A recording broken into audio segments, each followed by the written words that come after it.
परिचय। विवेक, क्या तुमने अपने दोस्तों के साथ फिल्म का मजा लिया? नहीं पिताजी, मेरी सीट थोड़ी तकलीफदेह थी, जिसके परिणाम स्वरूप मैं मूवी में ध्यान नहीं लगा सका। फिर तुमने सिनेमा हॉल में 3 घंटे कैसे बिताए? पिताजी, मैंने खुद को एक रोचक प्रयोग में व्यस्त रखा।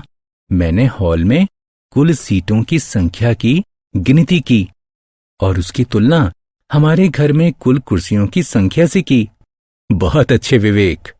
तो बताओ, तुम्हें क्या निष्कर्ष प्राप्त हुए? पिताजी, हॉल में कुल 200 सीटें थीं और हमारे घर में कुल 4 कुर्सियां हैं। अतः हॉल में हमारे घर की कुर्सियों की अपेक्षा 196 सीटें अधिक हैं। बिल्कुल ठीक विवेक। हालांकि तुलना को बेहतर तरीके से व्यक्त करने का एक और तरीका है। हम ये कह सकते हैं कि हॉल में हमारे घर की सीटों की तुलना में 50 गुना अधिक सीटें हैं। बच्चों, क्या तुम जानते हो कि विवेक के पिता ने ये निष्कर्ष कैसे निकाला? ये निष्कर्ष निकालने के लिए विवेक के पिता ने अनुपात का सिद्धांत लगाया। इस पाठ में हम अनुपात और समानुपात के बारे में जानेंगे। उद्देश्य: इस पाठ के अंत में आप निम्न करने में सक्षम हो जाएंगे। अनुपात को परिभाषित करना, दो राशियां या परिमाणों के मध्य संबंध को अनुपात के रूप में व्यक्त करना, समान अनुपात को पहचानना, अनुपात के अनुसार राशियों या मानों को विभक्त करना, समानुपात में अनुपात को पहचानना, एक या कई मानों को ज्ञात करने के लिए एकल विधि का प्रयोग करना। अनुपात: हम प्रायः राशियों तथा मानों की तुलना उनके अंतरों की गणना करके करते हैं। उदाहरण के लिए, मान लीजिए कि दो दोस्तों वरुण और अरुण का वजन क्रमशः 38 किलो और 35 किलो है। हम कहते हैं कि वरुण अरुण से 38 घटा 35 यानी 3 किलो वजनी है। इसी प्रकार ऋतु एक गुलाबी रंग की और दूसरी नीले रंग वाली क्रमशः 350 रुपए और 250 रुपए की कीमत की 2 शर्ट खरीदती है। हम कहते हैं कि गुलाबी शर्ट की कीमत नीले रंग की शर्ट से 100 रुपए अधिक है। यदि मानों की मात्रा बहुत अधिक है, तब अंतर द्वारा तुलना समझ में नहीं आती है। उदाहरण के लिए, मान लीजिए कि हम एक 6 इंच लंबी पेंसिल की तुलना एक 48 इंच के वाइपर के साथ करते हैं। वाइपर पेंसिल से 42 इंच लंबा है। हालांकि वाइपर और पेंसिल की लंबाई में भिन्नता का अंतर स्पष्ट रूप से समझ में नहीं आता है। हम भिन्नता को और किस तरीके से स्पष्ट कर सकते हैं? आइए हम खुद से ये प्रश्न करते हैं। एक वाइपर की लंबाई को ढकने के लिए कितनी पेंसिलें पर्याप्त होंगी? उत्तर है 48 भाग 6 यानी 8। दूसरे शब्दों में, वाइपर पेंसिल की अपेक्षा 8 गुना लंबा है। एक राशि को दूसरी राशि के कई गुना के रूप में व्यक्त करना अनुपात कहलाता है। 48 भाग 6 8 भाग 1 के बराबर है। 8 भाग 1 को 8/1 के रूप में भी लिखा जा सकता है। अनुपात को निरूपित करने के लिए कॉलन के चिन्ह का उपयोग किया जाता है। आइए अनुपात के एक और उदाहरण को देखते हैं। तुषार ने एक जीन्स का जोड़ा 1500 रुपए तथा एक बेल्ट 250 रुपए में खरीदा। जीन्स की कीमत बेल्ट की कीमत की तुलना में कितनी गुना है? अनुपात की गणना करने के लिए सर्वप्रथम 1500 को 250 से विभाजित करते हैं। ये ठीक 6/1 की तरह है। इसे अनुपात यानी 6:1 के रूप में व्यक्त कीजिए। इस विभिन्न इकाइयों में मापी गई राशियों या मानों की तुलना। विनीता के पास एक कप में 100 मिलीलीटर तथा एक जग में 2 लीटर दूध है। 2 की तुलना में 100 अधिक है। क्या हम ये कह सकते हैं कि कप में दूध की मात्रा जग में दूध की मात्रा से अधिक है? जी नहीं। कारण ये है कि 2 राशियों को 2 अलग अलग इकाइयों में मापा गया है तथा इस प्रकार उन दोनों की तुलना नहीं की जा सकती है। उन्हें तुलना करने योग्य बनाने के लिए हमें क्या करना चाहिए? हमें उनकी राशियों को एक समान इकाइयों में व्यक्त करना होगा। 2 लीटर को 2000 मिलीलीटर के रूप में परिवर्तित कीजिए। अब इस प्रकार राशियां तुलना करने योग्य हैं। आइए अनुपात पता करते हैं। 2000/100 20/1 या 20:1 के बराबर है। इसलिए जग में दूध कप में दूध की अपेक्षा 20 गुना अधिक है। हरी ने एक बबल गम को 50 पैसे में खरीदा। उसके दोस्त शिव ने एक बिस्कुट का पैकेट 20 रुपए में खरीदा। किसने सबसे अधिक पैसे खर्च तथा कितने गुना किए? तुलना करने से पूर्व हम 20 रुपए को 2000 पैसे में परिवर्तित करते हैं। अब हम अनुपात निकालते हैं। 2000/50 40/1 के बराबर है, जो कि 40:1 के समान है। अतः हम कह सकते हैं कि शिव ने हरी की तुलना में 40 गुना अधिक पैसे खर्च किए। समतुल्य अनुपात। रितेश अनुपात की गणना करना सीख रहा है तथा इसका आनंद ले रहा है। लेकिन एक बात है जो उसे समझ नहीं आ रही है। आइए देखते हैं कि वो क्या है। सर्वप्रथम उसने अपनी कक्षा के लड़कों तथा लड़कियों के अनुपात की गणना 3:1 के रूप में की। उसने तत्पश्चात अपने बैग में कॉपियों तथा पुस्तकों के अनुपात की गणना की और 3:1 निकाला। रितेश आश्चर्यचकित है। क्या 2 अनुपात समान हो सकते हैं? हाँ, वे समान हो सकते हैं। सबसे पहले वाला अनुपात हमें यह बताता है कि रितेश की कक्षा में लड़कों की संख्या लड़कियों की संख्या की तिगुनी है। दूसरा वाला अनुपात हमें यह बताता है कि रितेश के बैग में कॉपियों की संख्या पुस्तकों की संख्या की 3 गुनी है। अपने निम्न पदों में व्यक्त 2 बराबर अनुपात समान अनुपात कहलाते हैं। आइए सत्यापित करते हैं कि निम्नलिखित अनुपात समान है अथवा नहीं। राम एक माह में 15,000 रुपए अर्जित करता है एवं 10,000 रुपए व्यय करता है। आय और व्यय को एक अनुपात के रूप में व्यक्त कीजिए। यदि निम्न पद में व्यक्त किया जाए तब 15,000/10,000 15/10 होता है, जो 3/2 या 3:2 के बराबर है। इसका अर्थ है कि अर्जित किए गए प्रत्येक 3 रुपए में से राम 2 रुपए खर्च करता है। रहीम एक माह में 21,000 रुपए अर्जित करता है तथा 14,000 रुपए व्यय करता है।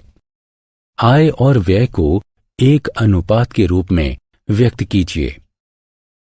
यदि निम्न पद में व्यक्त किया जाए तब 21,000/14,000 21/14 होता है, जो कि 3/2 या 3:2 के बराबर है। इसका अर्थ है कि अर्जित किए गए प्रत्येक 3 रुपए में से रहीम भी 2 रुपए खर्च करता है। राम और रहीम की आय और व्यय का अनुपात समान है। अनुपात अनुसार राशियों या मानों का विभाजन। आइए अब हम राशियों और मानों का विभाक्त करने के लिए अनुपातों का उपयोग करते हैं।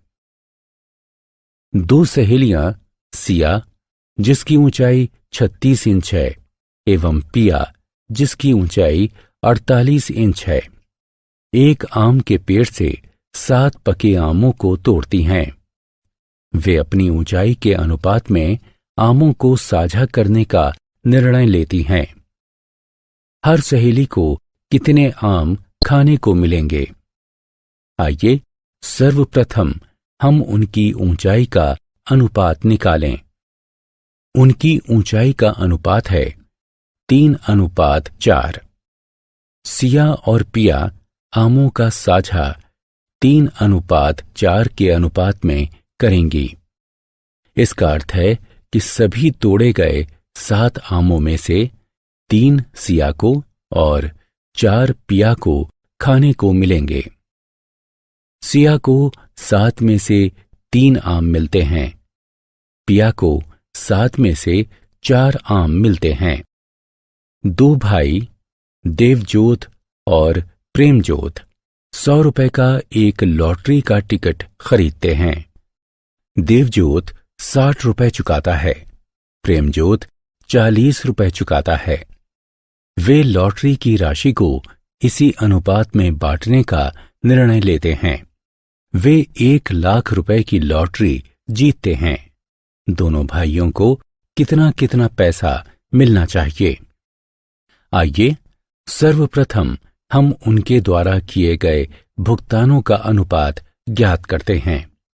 लॉटरी के भुगतान का अनुपात 3:2 है। देवजोत और प्रेमजोत लॉटरी के पैसे को 3:2 के अनुपात में बांटेंगे। इसका अर्थ है कि जीते गए प्रत्येक 5 रुपए में से 3 देवजोत के पास एवं 2 प्रेमजोत के पास जाएंगे। 1 लाख की लॉटरी में देवजोत का हिस्सा 60,000 रुपए है और प्रेमजोत का हिस्सा 40,000 रुपए है। आत्ममूल्यांकन। समान अनुपातों का मिलान कीजिए।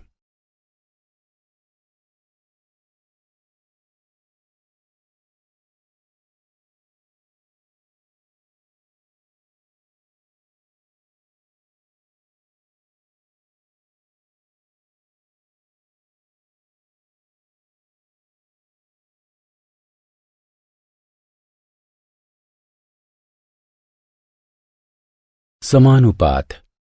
पीयूष और अमित बहुत अच्छे चित्रकार हैं।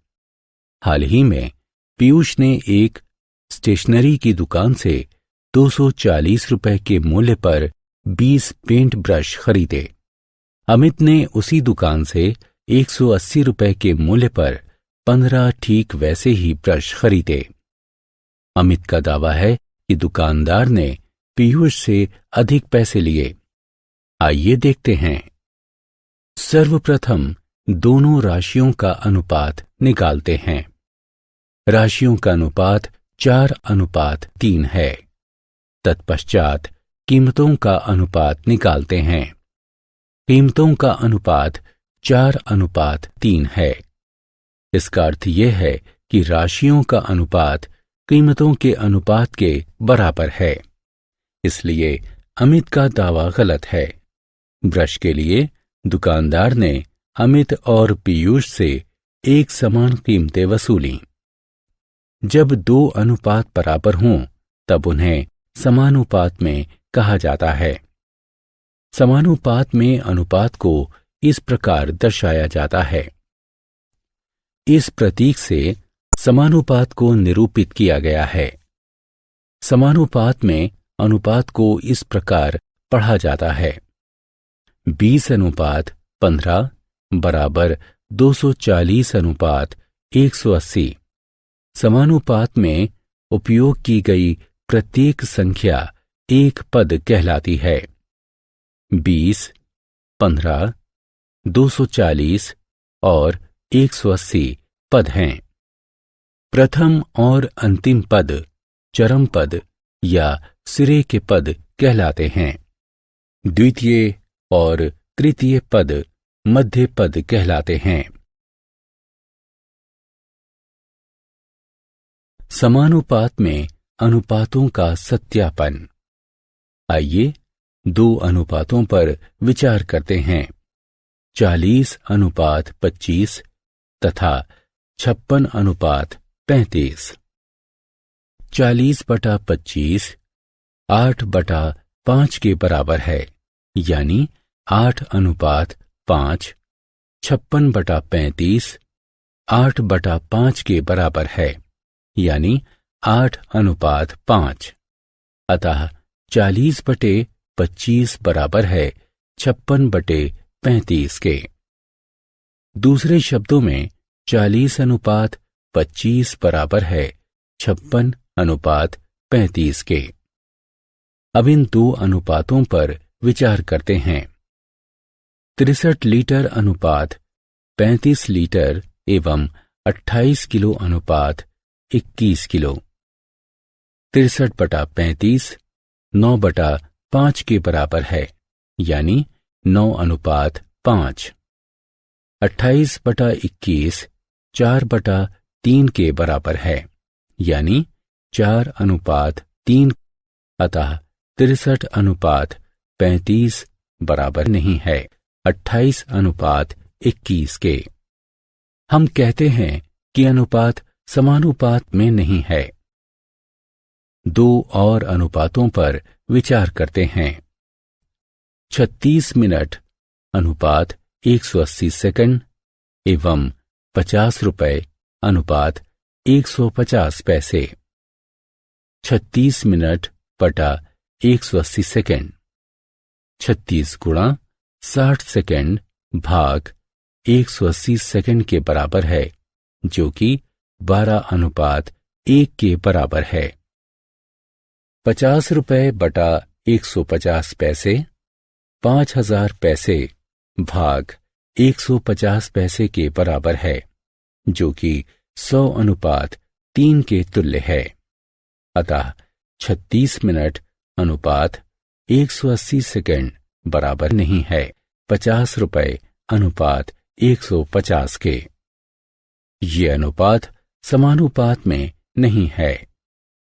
एकल विधि। प्रेरणा अपनी दादी के घर की ओर जाने वाले रास्ते पर है। वह गांव में रहती है, जो उसके घर से 600 किलोमीटर की दूरी पर है। उसकी बस गांव पहुंचने में 12 घंटे का समय लेती है। बस की गति क्या है? गति किसी वस्तु द्वारा 1 घंटे में तय की गई दूरी होती है। 12 घंटे में तय की गई दूरी 600 किलोमीटर है। 1 घंटे में तय की गई दूरी 600 भाग 12 यानी 50 होगी। इसलिए बस की गति 50 किलोमीटर प्रति घंटा है। प्रेरणा की दादी का घर 1000 किलोमीटर की दूरी पर है। कितने घंटों में प्रेरणा अपनी दादी के घर पहुंच जाएगी? 600 किलोमीटर की दूरी तय करने में लगा समय 12 घंटे है। 1 किलोमीटर की दूरी तय करने में लगा समय बराबर होगा 12 भाग 600 घंटे के। तो 1000 किलोमीटर की दूरी तय करने में लगा समय बराबर है 12/600 घंटे गुणा 1000, जो बराबर है 20 घंटे के। प्रेरणा 20 घंटों में अपनी दादी के घर पहुंच जाएगी। पहले एक और फिर कई मानों के गणना करने की विधि एकल विधि कहलाती है। एकल विधि का उदाहरण। वाजपेयियों का वार्षिक अखबार बिल 1800 रुपए है। 4 महीने में वे कितने बिल का भुगतान करेंगे? 12 महीने के लिए अखबार का बिल 1800 रुपए है। 1 महीने के लिए अखबार का बिल 1800 भाग 12 बराबर 150 रुपए होगा। 4 महीने के लिए अखबार का बिल 150 गुणा 4 बराबर 600 रुपए होगा। आत्ममूल्यांकन। प्रश्नों को ध्यानपूर्वक पढ़कर सही उत्तर का चयन कीजिए। सारांश। आइए हमने जो कुछ सीखा है उसे संक्षेप में दोहराएं। एक राशि को दूसरी राशि के कई गुना के रूप में व्यक्त करना अनुपात कहलाता है। इस प्रतीक का उपयोग अनुपात को निरूपित करने के लिए किया जाता है। राशियों या मानों को अनुपात में व्यक्त करने से पूर्व उन्हें समान इकाइयों में परिवर्तित किया जाता है। अपने निम्न पदों में व्यक्त किए गए अनुपात यदि बराबर हैं, तब उन्हें समान अनुपात कहा जाता है। यदि दो अनुपात समान हों तो उन्हें समानुपात कहा जाता है। इस प्रतीक का उपयोग ये दर्शाने के लिए किया जाता है कि दो अनुपात समानुपात में हैं।